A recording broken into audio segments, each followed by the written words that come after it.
আসসালামু আলাইকুম। আপনাদের সাথে আছে আমি জুবায়ের হাসান। ২০২৪ সালের জুলাই বিপ্লবে হাসিনার পতনের সাথে সাথে দিল্লি নিয়ন্ত্রিত পররাষ্ট্রনীতি থেকে বেরিয়ে আসতে শুরু করে বাংলাদেশ। বিগত হাসিনা সরকারের ১৬ বছরের শাসনামলে বাংলাদেশ পাকিস্তান সম্পর্ক একেবারে তলানিতে পৌঁছায়। তবে হাসিনার পতনের পর প্রফেসর ইউনূসের নেতৃত্বাধীন অন্তর্বর্তীকালীন সরকার গঠিত হলে দৃশ্যপট পাল্টে যেতে থাকে। অন্তর্বর্তীকালীন সরকার বাংলাদেশের জন্য একটি স্বাধীন ও ভারসাম্যমূলক পররাষ্ট্রনীতি গ্রহণ করার দিকে ধাবিত হয়। এর ফলশ্রুতিতে বাংলাদেশ পাকিস্তান সম্পর্ক উষ্ণ হতে থাকে। ইতিমধ্যেই অন্তর্বর্তীকালীন সরকার বেশ কিছু পদক্ষেপ গ্রহণ করেছে, যার সুবাদে বাংলাদেশ পাকিস্তান এক নয়া সম্পর্কের সূচনা হয়েছে। যেমন পাকিস্তানের বিরুদ্ধে বিগত আওয়ামী সরকারের আরোপ করা ভিসা নিষেধাজ্ঞা তুলে নেওয়া হয়েছে। করাচি থেকে পণ্য বোঝাই কার্গো শিপ চট্টগ্রাম বন্দরে এসেছে। পাকিস্তানের দুটি বেসরকারি বিমান সংস্থা ফ্লাই জিন্না এবং এয়ার শিয়াল এ দুটিকে সরাসরি বাংলাদেশে ফ্লাইট অপারেশনের অনুমোদন দেওয়া হয়েছে। সামরিক ক্ষেত্রে আবার নতুন করে যোগাযোগ শুরু হয়েছে। এবছরের জানুয়ারি মাসে বাংলাদেশ সেনাবাহিনীর একটি উচ্চ পর্যায়ের প্রতিনিধি দল পাকিস্তান সফর করেছেন। এছাড়া গত ফেব্রুয়ারি মাসে পাকিস্তানের নেতৃত্বাধীন আরব সাগরে পরিচালিত বহুজাতিক নৌমহড়া আমান 2025 এ অংশ নিয়েছে বাংলাদেশ নৌবাহিনী। এসব কিছু মিলিয়ে বাংলাদেশ ও পাকিস্তানের মধ্যে বহুমাত্রিক যোগাযোগ শুরু হয়েছে।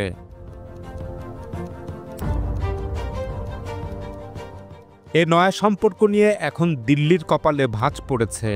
হাসিনার ১৬ বছরের শাসনামলে বাংলাদেশের অভ্যন্তরীণ বিষয়ে ভারত সীমাহীন হস্তক্ষেপ করেছিল। হাসিনাকে ক্ষমতায় টিকিয়ে রাখতে ভারত সব ধরনের চেষ্টাই করেছে।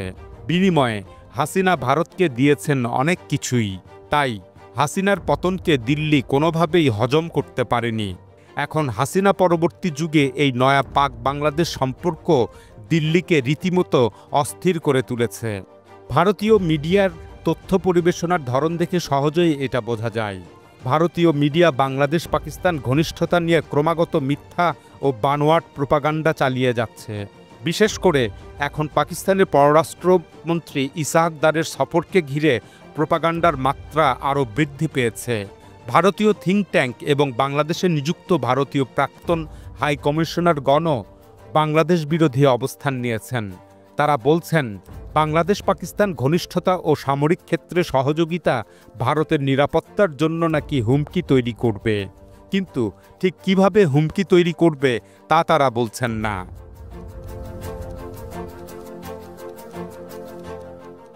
এখন স্পষ্টত বোঝা যাচ্ছে যে অন্তর্বর্তীকালীন সরকার দায়িত্ব নেওয়ার পর ঢাকা ইসলামাবাদ সম্পর্কের এক নতুন যাত্রা শুরু হয়েছে। দুদেশের সম্পর্কের ক্ষেত্রে যোগ হচ্ছে নতুন মাত্রা।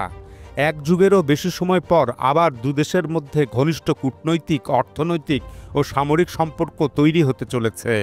বস্তুত পাকিস্তানের সঙ্গে বাংলাদেশের সম্পর্ক জারি রাখা অত্যন্ত গুরুত্বপূর্ণ।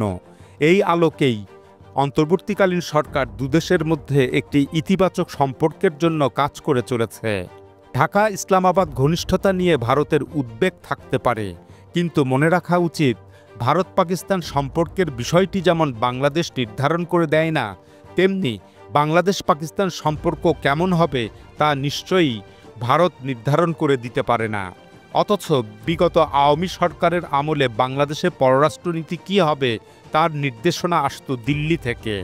২০২৪ সালের জুলাই বিপ্লবের পর পাকিস্তানের প্রধানমন্ত্রী শাহবাজ শরীফের সাথে বাংলাদেশের প্রধান উপদেষ্টা প্রফেসর ইউনূসের এ পর্যন্ত ২ বার দেখা হয়েছে। দৃশ্যত মনে হচ্ছে পাকিস্তানের প্রধানমন্ত্রী ও বাংলাদেশের প্রধান উপদেষ্টা এই ২ নেতাই বাংলাদেশ পাকিস্তান সম্পর্ক জোরদারে ভীষণ আগ্রহী ও তৎপর। যেমন এবছরের এপ্রিল মাসে দীর্ঘ ১৫ বছর পর দুদেশের মধ্যে পররাষ্ট্র সচিব পর্যায়ের বৈঠক অনুষ্ঠিত হয়। এর মাধ্যমে ২ দেশের মধ্যে নতুন করে কূটনৈতিক পর্যায়ে আলোচনা শুরু হয়। এছাড়া শীঘ্রই যৌথ অর্থনৈতিক কমিশনের বৈঠকও অনুষ্ঠিত হওয়ার কথা রয়েছে। মজার ব্যাপার হলো, বাংলাদেশ ও পাকিস্তানের মধ্যে পররাষ্ট্রমন্ত্রী পর্যায়ের সর্বশেষ বৈঠক কবে হয়েছিল তা সম্ভবত কেউ স্মৃতি থেকে বলতে পারবে না। ২০১২ সালে পাকিস্তানের তৎকালীন পররাষ্ট্রমন্ত্রী হিনা রব্বানী খার সর্বশেষ ঢাকায় এসেছিলেন। তিনি ইসলামিক দেশগুলোর G8 সম্মেলনে তৎকালীন প্রধানমন্ত্রী শেখ হাসিনাকে আমন্ত্রণ জানাতে ওই সফর করেছিলেন। এখানে উল্লেখ করবার বিষয় হলো, হাসিনা আমলে বাংলাদেশ পাকিস্তান সম্পর্ক নষ্ট হওয়ার আগ পর্যন্ত এই দুই দেশের রাষ্ট্রপ্রধানগণ এবং শীর্ষ পর্যায়ের নেতারা কয়েক দফা একে অপরের দেশ সফর করেছিলেন। বাংলাদেশ স্বাধীনতা লাভের পর থেকেই সেই সফরগুলো আরম্ভ হয়েছিল। যেমন 1974 সালে পাক প্রধানমন্ত্রী জুলফিকার আলী ভুট্টো বাংলাদেশ সফরে এসেছিলেন। শেখ মুজিবও পাকিস্তান সফর করেছিলেন। প্রেসিডেন্ট জিয়াউর রহমান 1977 সালে পাকিস্তান সফর করেছিলেন। পাকিস্তানের প্রেসিডেন্ট জেনারেল জিয়াউল হক 1985 সালে বাংলাদেশ সফর করেন। বাংলাদেশের প্রেসিডেন্ট জেনারেল এরশাদও 1986 সালে পাকিস্তান সফর করেন। এরপর 1989 সালে পাকিস্তানের প্রধানমন্ত্রী বেনজির ভুট্টো বাংলাদেশ সফর করেছিলেন। বেগম খালেদা জিয়া 1991 ও 2001 সালে প্রধানমন্ত্রী হবার পর কয়েক দফা পাকিস্তান সফর করেন। ইন্টারেস্টিং ব্যাপার হলো 1996 থেকে 2001 সাল মেয়াদে শেখ হাসিনা প্রথমবার প্রধানমন্ত্রী থাকাকালে তিনিও পাকিস্তান সফর করেছিলেন। আর শেখ হাসিনার ওই প্রথম শাসন আমলে পাকিস্তানের প্রধানমন্ত্রী নওয়াজ শরীফ 1998 সালে বাংলাদেশ সফর করেছিলেন। এছাড়া বেগম জিয়ার শাসন আমলে 2002 সালে পাকিস্তানের প্রেসিডেন্ট জেনারেল পারভেজ মোশাররফ বাংলাদেশ সফর করেছিলেন। এভাবে বাংলাদেশ ও পাকিস্তানের রাষ্ট্রপ্রধানদের উভয় দেশ সফর করাটা ছিল এক স্বাভাবিক কূটনৈতিক ঘটনা। সে সময়কালে এই দুই দেশের শীর্ষ পর্যায়ের মন্ত্রীবর্গ, কূটনৈতিক কর্মকর্তাবৃন্দ ও রাজনীতিবিদদের দুই দেশ সফর করা ছিল নিয়মিত ঘটনা। বাংলাদেশ পাকিস্তান সম্পর্ক নষ্ট হয় মূলত শেখ হাসিনা ও আওয়ামী লীগ 2009 সালে ক্ষমতাসীন হবার পর থেকে। এটা আসলে করা হয় দিল্লির ইশারায়। এমনকি দক্ষিণ এশিয়ার আঞ্চলিক জোট সার্ক সংগঠনটিকেও অকার্যকর করা হয় দিল্লির ইচ্ছাতেই।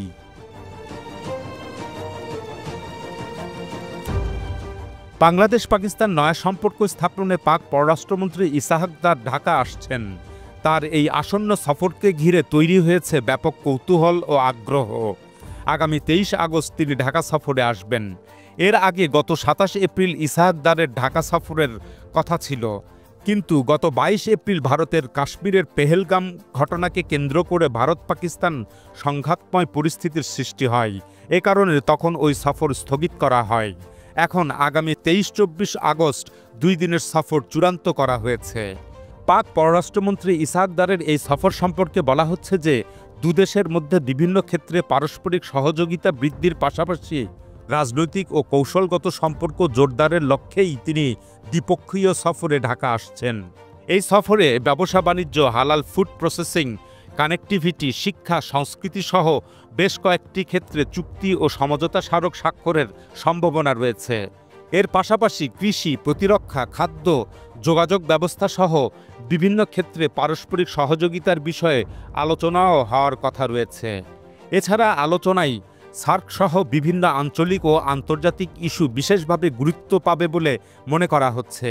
তবে তা যাই হোক, এ সফরের মেজাজ এসব কিছুকে ছাপিয়ে গিয়ে শেষ পর্যন্ত ভূ রাজনৈতিক ও কৌশলগত দিকগুলো নিয়ে মিডিয়ায় ভীষণ হইচই হবে।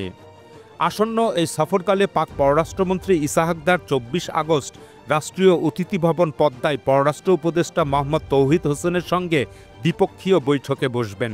ওই বৈঠকে উভয় দেশের পদস্থ কর্মকর্তারাও অংশ নেবেন। পাক পররাষ্ট্রমন্ত্রী ওই দিনই প্রধান উপদেষ্টা প্রফেসর মোহাম্মদ ইউনূসের সঙ্গে সাক্ষাৎ করবেন। এছাড়া তার এই দুদিনের সফরে আরও কিছু কর্মসূচি থাকবে। তিনি দেশের প্রধান রাজনৈতিক দল বিএনপি সহ আরও কয়েকটি দলের সাথেও বৈঠক করতে পারেন। যদি তা হয় তাহলে বাংলাদেশের জনগণের সাথে পাকিস্তানের জনগণের রাজনৈতিক যোগাযোগ বৃদ্ধি পাবে। পাক পররাষ্ট্রমন্ত্রীর সফরে 1971 সালের বিষয়টিও আলোচনায় আসতে পারে। আর তা যদি না হয় সেক্ষেত্রে অন্য সব বিষয়গুলো এগিয়ে যাবে। উল্লেখ্য যে পরিবর্তিত পরিস্থিতিতে পাকিস্তান দুদেশের সম্পর্ককে নতুন এক যাত্রা হিসাবে দেখছে। ঢাকায় নিযুক্ত পাকিস্তান হাইকমিশনের এক কর্মকর্তা বলেছেন, আমরা সম্পর্কের এক নতুন যাত্রা শুরু করেছি। এই সম্পর্ককে এগিয়ে নিতে যে কোনো ইস্যুতে আলোচনায় প্রস্তুত রয়েছি। এদিকে বাংলাদেশের সাথে সম্পর্ক গড়ে তুলতে পাকিস্তানের গণমাধ্যমগুলো সেদেশের নীতি নির্ধারকদের পরামর্শ দিয়ে চলেছে।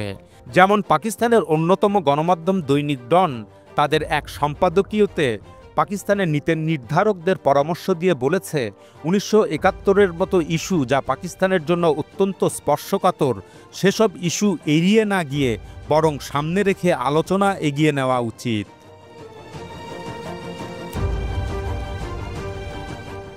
পাক পররাষ্ট্রমন্ত্রী ইসহাক দারের আসন্ন ঢাকা সফরের গুরুত্ব এবং বৈঠকের এজেন্ডা সম্পর্কে ঢাকায় নিযুক্ত পাকিস্তান পররাষ্ট্র মন্ত্রণালয়ের একজন কর্মকর্তা বলেছেন, এ সফরটি একটি রাজনৈতিক সফর। এ সফরের গুরুত্ব অনেক। ইসহাক দার পাকিস্তান সরকারের দ্বিতীয় সর্বোচ্চ কর্তা ব্যক্তি। প্রধানমন্ত্রী শাহবাজ শরীফের পরেই তার স্থান। তাই দুই দেশের সম্পর্ক এগিয়ে নিতে তার এই সফর অত্যন্ত গুরুত্বপূর্ণ।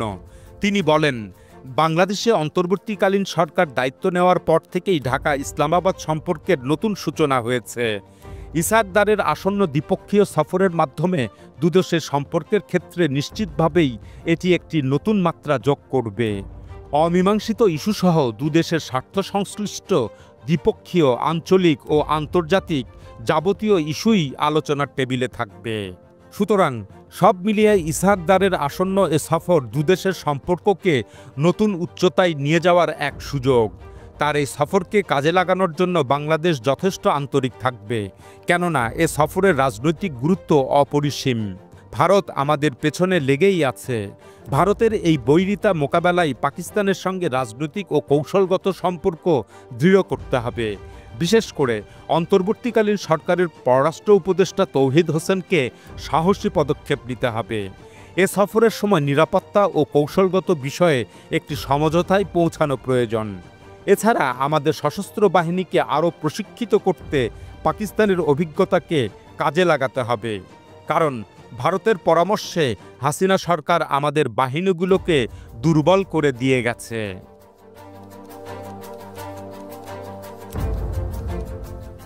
যা হোক, এখন কয়েক বছর পর পাক পররাষ্ট্রমন্ত্রীর এই রাজনৈতিক সফরটি অনুষ্ঠিত হচ্ছে। এ সফরের মাধ্যমে ঢাকা ইসলামাবাদ সম্পর্কের ভবিষ্যৎ গতিপথ নির্ধারিত হতে পারে। প্রায় ১.৫ দশক ধরে দুদেশের সম্পর্ক একেবারেই স্থবির হয়েছিল। এখন ইসহাক দারের এই সফর দুদেশের সম্পর্কের ক্ষেত্রে নতুন একটি ভিত্তি পাবে। এছাড়া দুই দেশের জনগণের মধ্যে যোগাযোগ, আন্তঃরাষ্ট্রীয় ব্যবসা বাণিজ্য, প্রতিরক্ষা ইত্যাদি বিভিন্ন ক্ষেত্রে সহযোগিতার নতুন নতুন সুযোগ তৈরি হতে পারে। তবে পাকিস্তানের সঙ্গে টেকসই সম্পর্কের জন্য উভয় দেশের মধ্যে অমীমাংসিত ইস্যুগুলোর সমাধান হওয়া জরুরি। বিগত আওয়ামী সরকার পাকিস্তানের সঙ্গে সম্পর্ক স্থবির করায় বাংলাদেশ ক্ষতিগ্রস্ত হয়েছে। বিশেষ করে হাসিনা সরকারের পক্ষ থেকে ভিসা বন্ধ করা ছিল এক অমানবিক পদক্ষেপ। পাকিস্তানে প্রায় ২৫ লাখ বাঙালি রয়েছেন। বছরের পর বছর তারা তাদের আত্মীয় স্বজনের সঙ্গে দেখা করতে পারেননি। আসলে দক্ষিণ এশিয়ার দেশগুলোর মধ্যে ভারসাম্য বজায় রাখতে ঢাকা ইসলামাবাদ সম্পর্ক খুবই গুরুত্বপূর্ণ। দক্ষিণ এশিয়ার ভূরাজনীতিতে বাংলাদেশের অবস্থান ধরে রাখতে হলে পাকিস্তানের সঙ্গে ঘনিষ্ঠতা বজায় রাখা প্রয়োজন। বর্তমান হাসিনা পরবর্তী যুগে নতুন বাংলাদেশে অনেকেই ভাবছেন যে ভারতের আধিপত্যবাদী প্রভাব মোকাবেলার জন্য ঢাকা ইসলামাবাদের মধ্যে কৌশলগত সম্পর্ক প্রতিষ্ঠিত হওয়া ভীষণ জরুরি। এখন এ পর্যন্তই। আল্লাহ হাফেজ।